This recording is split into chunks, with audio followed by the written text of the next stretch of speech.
Standing up in McKinney. This is According to Callis. And, I have had a weekend. There is just so much going on. And it's times like this, I wish I had a 3-hour show.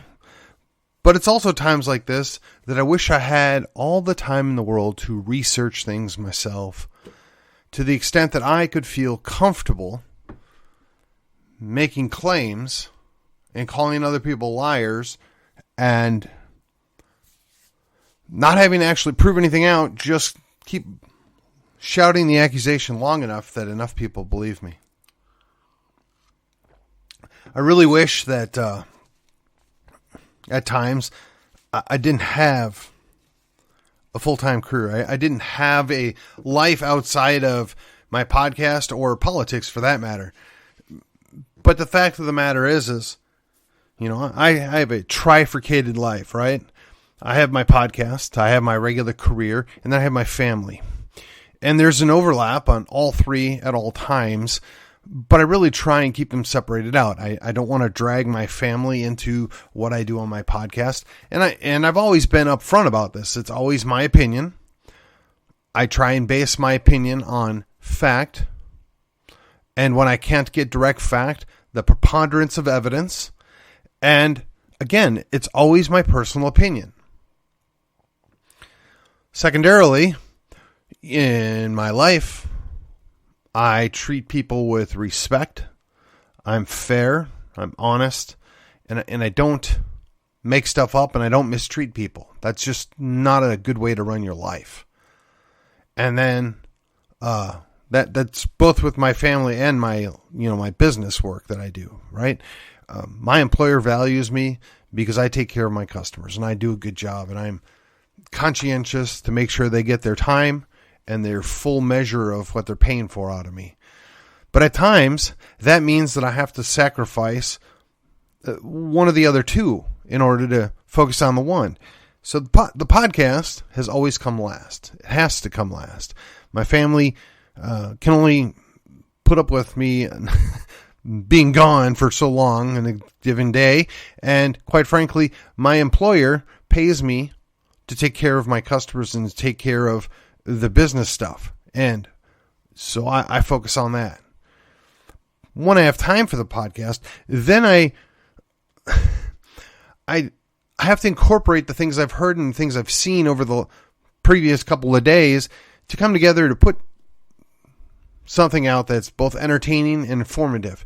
And sometimes that's not a challenge. It's quite easy. I mean, there's just something going on and it lends itself to me dishing an opinion on it, right? And I like to always connect everything to a principle or to the reality that we live in, to a practical application. I like to do that.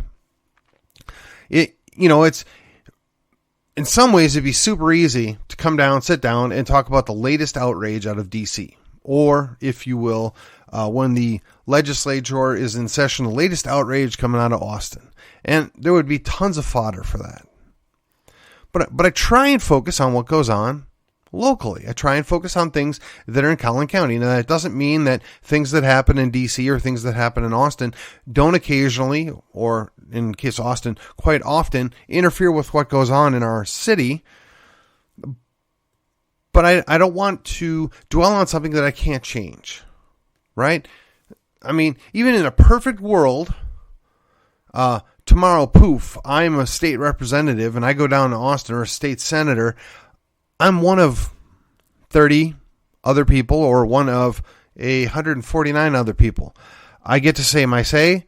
I maybe get my 2 minutes to make an argument, and I will promptly be voted down. I mean, that's just the way it works. When you value liberty, when you value freedom and individuality, and quite frankly, Christian ethics, you're outvoted almost all the time. And that's something that we understand, we deal with, and we move on. So when I heard a church service, and I got to say, I liked pretty much everything the guy had to say. It's not my normal church I was visiting. No disrespect, but when you have your conclusion basically settle on the idea of a form of pietism, I'm not impressed. Not impressed at all.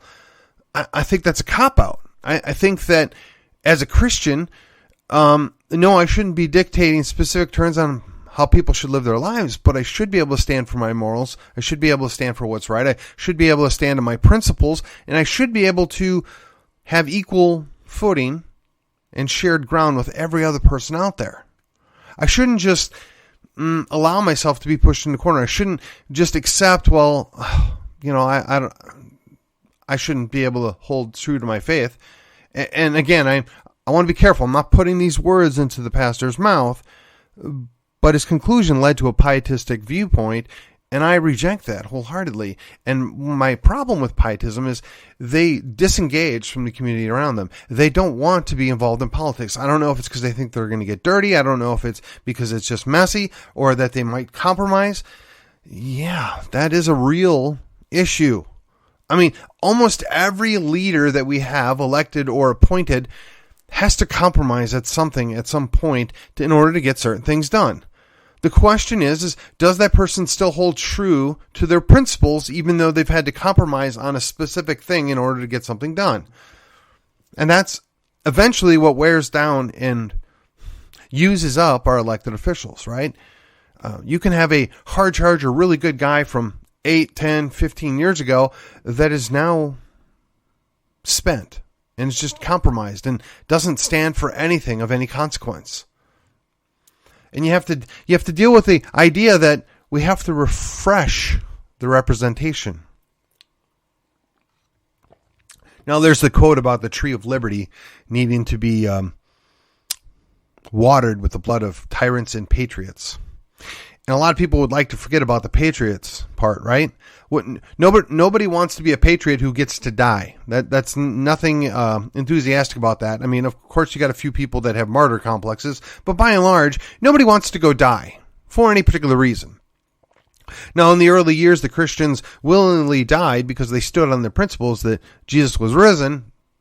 I mean, in the spirit of yesterday being the right in the Palm Sunday. Thank you. I knew it began with a P. Palm Sunday, and this coming Sunday is going to be Easter Sunday, right? Depending on what kind of church you belong to, it can be either a very busy week or a very quiet week. What I want to suggest to you is, before we get into Easter, and I'm sure I'll spend a little time talking about that later this week, I want to focus on the idea that it was April Fool's Day, right? And for those of you that don't know where April Fool's Day comes from, you should go check it out. It's interesting. It has to do with the Orthodox versus the Gregorian calendar change and a certain amount of Western arrogance and making fun of the East. Not that it bothers me, not that I'm offended one way or the other, but I just find it kind of interesting. The idea being is, this all builds into the idea that if you have a principle and you're going to stand on something, there are certain things that you're willing to do and certain things you're not. And if you believe something is valuable and important, you don't bend on it. You don't break. You don't give up. Now, for years and years and years, those that were against, killing babies, right? Against the worship of Moloch, we stood firm. Now, we offered the wiggle room, right? Hey, you know what? Yeah, okay, 2% of the time, or whatever the official number is, but approximately 2% of the time, bad things happened and people got pregnant through no fault of their own, and they had zero control over that. Okay, fine. It's really two wrongs. It's not going to be right, but we're not going to look to single you out. Fine. This is the exception. Now, the strong, hardcore people, the ones that stuck to the principle, said, well, no, that's still not right. But the practical people were saying, this is not a battle worth fighting over. Just set those aside. We're going to still be able to save 98% of the babies that are being killed in the womb if we'll just set this aside for the minute. I mean, and neither side's wrong, but you have to choose a side, right? And at a certain point, you compromise, and you compromise, and you compromise until your statement becomes meaningless. when you decide that the women that are participating in the murder of their babies are a victim too, and perhaps maybe in those 2% of cases they would be, but the other 98%, are they really victims or are they co-conspirators? And then you have to decide, what do you do with the co-conspirators? Now, if you wanted to be firmly established, right, on principles, well, clearly there should be some punishment there. We don't know what it is.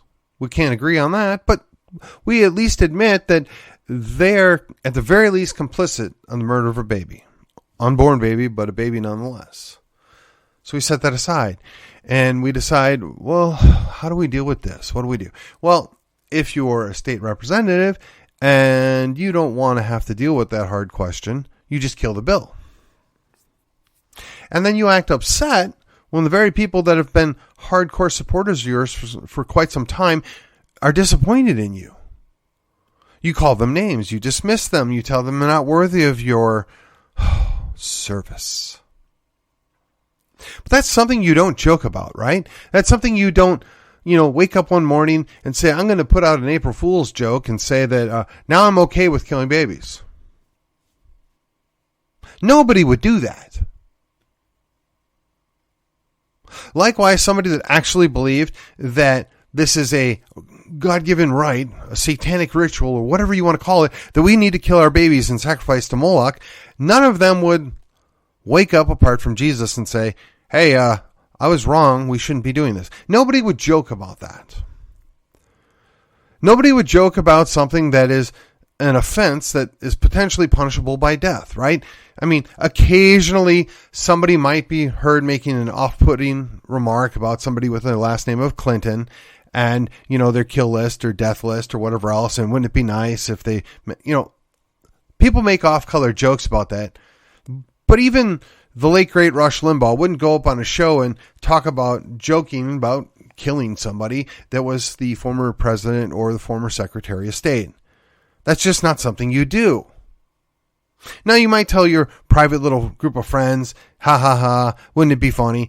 I mean, and honestly, I can't say that there's never been, some off-color jokes that I've been participated in, but you don't do that publicly. You don't take issue on something that you believe is a serious problem, right?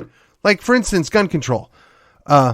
Even though at least one of our state reps has gone soft and supports red flags, and even though we know at least one of our Republican congressmen supports red flag laws, and even though one of our U.S. senators supports red flag laws, and even though one of our lieutenant governor supports red flag laws, we wouldn't expect for any of them to show up tomorrow in support of gun control or put out a joke on Twitter about how suddenly they've seen the light, they're going to support gun control. People don't joke about that. That's a serious matter. Likewise, we can make all the jokes we want about the poor leadership we get in D.C. or the poor leadership we get in Austin. And, I got to be honest. It's super easy to make fun of Joe Biden. It just is. I mean, other than Gerald Ford and a couple of missteps, he's probably the easiest president to make fun of ever in my lifetime. But you don't see me spend a lot of time and effort on doing that. Now, I do refer to him as Sleepy Creepy Joe because I think he's both a tired old man and he's kind of creepy. I mean, have you seen the pictures with him and little kids? I'm just saying. And as far as the sleepy thing, something's going on there. Maybe a la Fetterman, don't know. But that should be very concerning to any normal person, whether you've got an R, a D, or an I after your name. You got to be concerned when your president looks like he's half asleep, looks like he's not even mentally fully there. That's a problem. And you can hate the other guy that was running, but at least you can say he has his mental faculties. You can't say that about the current resident. But, we don't talk about that. We don't joke about that. Why? Because it's a serious matter. I mean, shouldn't say we don't. It's not something we focus on, right? It's not, you don't want to do it too much. You don't want to be over the top because it might give other people the wrong idea. It might have disastrous consequences. After all, this guy does have access to the nuclear codes. The guy could start unilaterally World War III. I mean, and for those of you that don't remember, back in the 80s when we had Reagan in his second term, Genesis famously made fun of the fact that Ronald Reagan was starting to get past his prime, right? Maybe wasn't quite there. And it was funny. Not maybe appropriate, but it was still funny and I could laugh at it. I can laugh at it now. But that was the height of the Cold War and we were laughing about the fact that the guy could end the world because of a bad decision. Well, we're right there right now. And we're laughing about it. But that's a serious matter. I mean, the economy's been run down. Whether it was on purpose or not, I can't say. I have my suspicions. I think we all know that I think that something's not quite on the up and up. But I'm not going to point blame on any one thing because, they like to throw names at people that point out people and suggest that other people have more involvement in this than others. But how are we going to fix it? What are we going to do? I don't know. But here's the thing. All these things come together. We're fools. We're fools if we think we're going to make the difference. April's Fools, it was on Saturday, and, there were some colorful jokes, some off-putting things said, but all in the spirit of good fun. We just roll with it. But we have to deal with the fact that it's not April Fool's right now. And we have a situation where there's a legitimate threat from a traitorous person in a position of power. And nobody says or does anything about it. There's a couple talking heads on the right that talk about, payments or being compromised. But there's several in Congress that we know. They have no business being in Congress, but they're there. And the same could be said of the president. Those are legitimate issues of a treasonous nature, right? Where they've been co-opted and they're being run by foreign powers. Yet, nobody talks about that. They're afraid. You have a few run their mouth, but nobody that has any authority, nobody that can actually do anything. Now the question must be, where are you going with this, Callis? What are you trying to say? What's the conclusion here, buddy? You've prattled on for 15 minutes and said nothing. Well, yes and no. I'm trying to remind everybody that at the end of the day, there's tons of stuff going on at any one time, and you could choose to focus on one or two or three things, and maybe you have something that you can say about it, or maybe you don't. Maybe you've given it some thought, maybe you haven't. When they talk about editing, when they talk about editorial purposes, it breaks down as how much time do you spend on something. So, normally Mondays are McKinney Monday, and I could probably spend a couple of hours just talking about the latest stuff going on in McKinney. It's all over social media. It's in the news. There's accusations throwing both ways. The thing is I'm not comfortable that I actually have the truth. I'm not comfortable that anybody has the truth. And I think both sides have to be honest. Either there's inappropriate material or there's not inappropriate material. And if there is inappropriate material, what are you going to do about it? And if there is inappropriate material and you're not going to do anything about it, then you need to be honest and say why you're not going to do anything about it. Likewise, if you're going to say there's inappropriate material and there's not inappropriate material, you have to apologize if you get that wrong. You really do. But if there is inappropriate material and you do have evidence of that inappropriate material, for the other side to continue to pretend that it's not there, and they have to apologize and they have to acknowledge they made a mistake. And I don't see either side willing to acknowledge that maybe the other side had a point. Maybe, just maybe, there's more going on here than we know. Maybe, just maybe, that they don't want us to know the truth. And when I say they, I'm being purposely nebulous because I don't know. I just don't know. I mean, I can throw out names and I can be obtuse, and For what? For what? I'm here to tell you it doesn't make sense. Things don't add up. When we're nitpicking over minor details to try and prove a point when it's either bad stuff or it's not bad stuff. If it's bad stuff, why is it there? And what are you going to do about it? It shouldn't be that hard. We should all be able to agree on this. I mean, anybody that claims to be a Christian should agree on this. Anybody that claims to be conservative should agree with this. If they don't claim to be a Christian, they don't claim to be conservative, they're pagans, and we shouldn't expect anything out of them. Why would we be surprised? But we are. But you see, I don't know. I just don't know. I don't feel comfortable weighing into this mess and taking a side and throwing 100% down because I don't know. And that's hard. I mean, I have a good friend that's caught up in this mess. I trust him. I believe that he thinks he said the right thing at the right time. I still have his back. I'm not going to abandon him. Boy, maybe you made a mistake when you said something the specific way you said it. Maybe you should have phrased it a little different. Don't know. Wasn't there. Didn't see.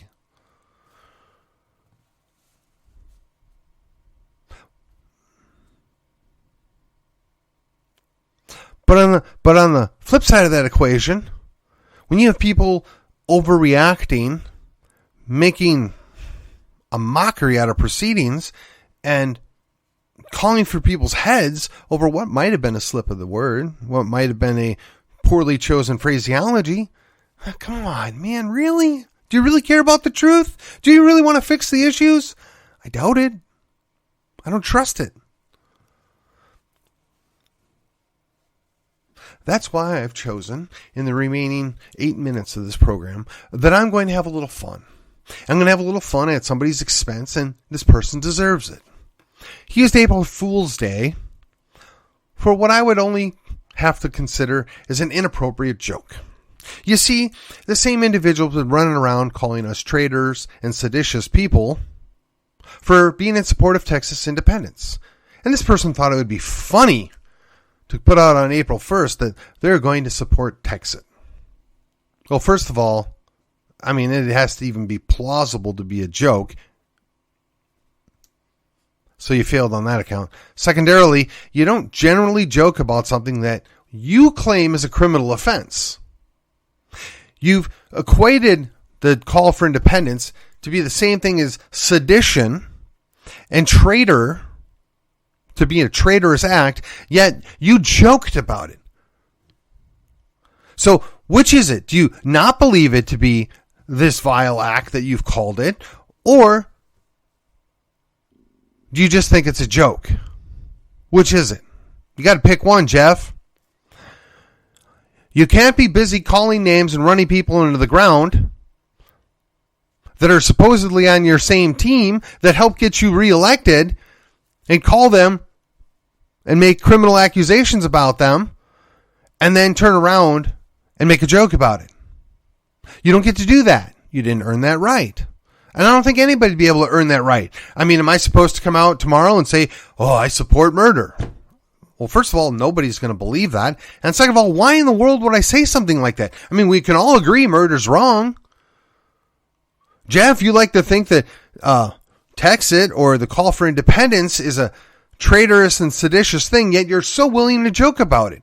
So I want to think, or maybe my conclusion ought to be that you don't actually think that. And you just are trying to build yourself up, to feel self-important, to put other people down because, well, you're concerned that nobody will take you seriously. Well, I'm here to tell you, I don't take you seriously. Oh, I know you're a big man and you're going to be really tough to get retired. Perhaps if we find the right candidate with enough money, we'll be able to successfully send you back to Allen or Plano, wherever town you live in. I can't even remember, don't care. Perhaps. But maybe we won't. Maybe you'll someday be the Speaker of the House, or God forbid, the Attorney General. But we're going to remember this. We're going to remember this where you thought it was appropriate for 364 days out of the year to make accusations of criminal behavior that you can't substantiate, mind you, and then one day out of the year, you're going to put a joke out about it.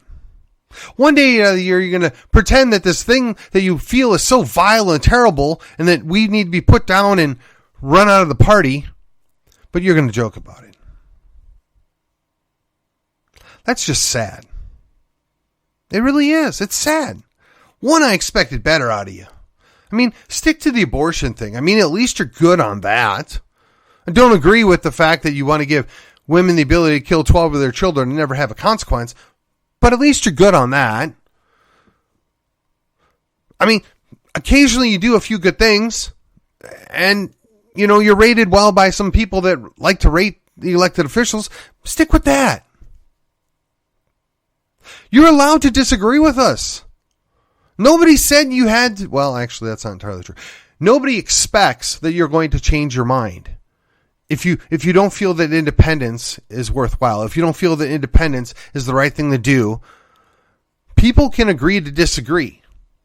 One of your cohorts that goes down to Austin with you, I've spoke to him about the very same topic.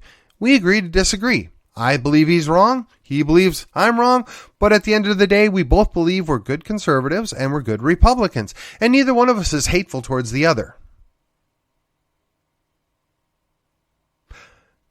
This is what we're supposed to do. This is how we're supposed to lead by example. So maybe, just maybe, you have more in common with my mayor than I thought. Maybe, just maybe, you're the one exaggerating your affiliation, your principles. Maybe, just maybe, you're the one that's the problem. But we'll see. You can fool all the people some of the time, and some of the time, or some people all the time, but you can't fool all the people all the time, right? We'll see.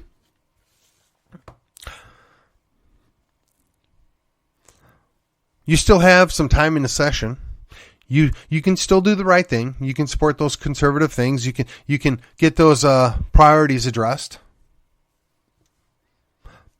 Wishful thinking maybe on my part. I'm not going to spend any more time about it. I'm not going to run you into the ground because I believe in your heart you want to do the right thing. We may disagree what the right thing is, but I want to believe that you're a good guy. But that's just uncalled for. That's not something that people let pass by. You don't get to support red flag laws and accuse people of being traitors and then joke about it the next day. That's just not cool. Now, maybe I'm a tiny minority that's going to remember this. Maybe it's inconsequential in the long term. Don't know. But I'm not going to forget. And I imagine there's at least 500,000 other people in this state that won't forget.